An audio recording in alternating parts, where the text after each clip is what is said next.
Hello সুপ্রিয় দর্শক, আজকে আসছি আমি ভারতের আসাম রাজ্যের ধুবড়ী জেলার এক চর এলাকায়, যেখানে আবাদ মৌসুমের চাহিদাটা বেশি। এখানে এই সাইডে দেখতে পাচ্ছেন আপনি মাইকো মরিচ, এই সাইডেও মাইকো মরিচ, দুই জাতের মরিচ। এর মাঝখানে আছে একটা কুড়ে ঘর, যেখানে আমি আজকে আপনাদের দেখাবো যে কুড়ে ঘরে কিভাবে থাকা হয়। কুড়ে ঘরে থাকার একটা আমেজই আলাদা, কারণ আমাদের ওই এরিয়াতে সবসময় সাউন্ড, গাড়ির সাউন্ড, কলকারখানার সাউন্ড, নানান ধরনের সাউন্ডে আসে, আমাদের ঘুম নষ্ট করে। কিন্তু এই চর এলাকাতে এই ধরনের কোনো সমস্যা নাই, কারণ এখানে কোনো সাউন্ডের অসুবিধা নাই। এখানে সকালে ঘুম ঘুম ভাঙে চড়াই চিরকুটির আওয়াজে ডাকে।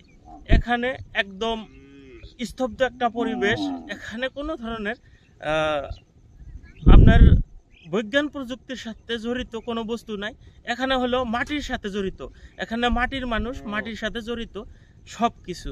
তো আজকে আমি দেখাবো আমার পিছনের ঘরটা। আজকে আমি এই ঘরটার বিষয়ে বলবো। এখানে আসলে ঘরটা কিসের জন্য বানানো হয়েছে।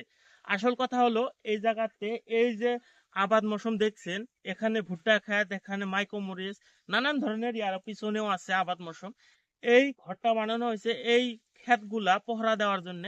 এখানে থেকে সব ক্ষেতগুলো পহরা দেওয়া হয়। এর পাশাপাশি এখানে মেশিন আছে, ট্র্যাক্টর আছে, নানান ধরনের সামগ্রী আছে যেগুলা পহরা দিতে হয়। অর্থাৎ বাড়িতে নেওয়া সম্ভব না, প্রতিদিনে নিত্যদিন বাড়িতে নেওয়া সম্ভব না, যার জন্য এখানে পহরা দেওয়া হয়। আর পহরা দেওয়ার জন্য এই ঘরটা। এখানে কোনো লাইনের ব্যবস্থা নাই। এখানে সোলার সিস্টেম স্থাপন করা হয়েছে। সোলার সিস্টেমের থেকেই আসে প্রহর, সোলার সিস্টেমের থেকেই আসে সব ধরনের আলো। এই আলোর থেকেই রাতে থাকা হয় এই জায়গাতে। এখন দেখাবো আমি ভিতরের দৃশ্য। ভিতরের দৃশ্য দেখাতে হলে আমাকে নিজেই ওখানে যেতে হবে। দেখেন এখানে গরু, এখানে দেখেন গরুটা এখন ছেঁকা হবো, অর্থাৎ এখানে গাখীর বের করা হবো।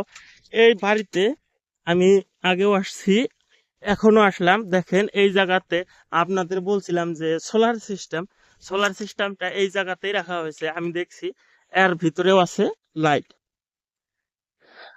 এই বাড়িতে খাওয়ার জন্য কিন্তু যথেষ্ট পরিমাণের শাকসবজি, এখান থেকে সব ধরনের শাকসবজি আছে এই বাড়িতে থাকার।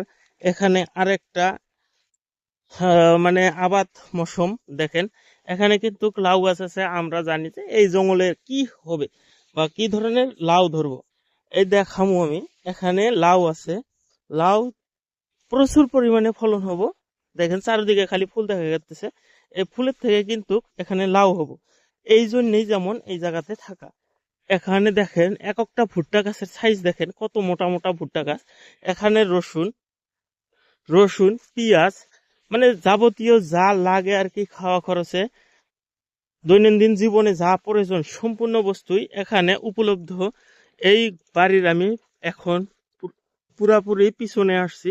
পিছনে আসার কারণ হলো এই যে এখানে যে ট্রেক্টর, পাওয়ার টিলার রাখা আছে, পাওয়ার টিলার। আর এই যে বস্তুটা কিসের জন্য উঠতেছে, আসলে এটা হলো রাত্রে যখন এই কুড়া ঘরে হাওয়া ঢোকে, এটা রোধ করার জন্যই এই তিরপাল দেওয়া হয়। বন্ধুরা, ভিডিও বড় হয়ে যাচ্ছে, যার জন্য আমি এখানেই বিদায় টানছি। আজকের মতো এখানেই বিদায় টানছি। ধন্যবাদ আপনারা আমার সাথে থাকার জন্য। ভালো ভালো ভিডিও পাওয়ার জন্য আমার ইউটিউব চ্যানেলটা সাবস্ক্রাইব করবেন।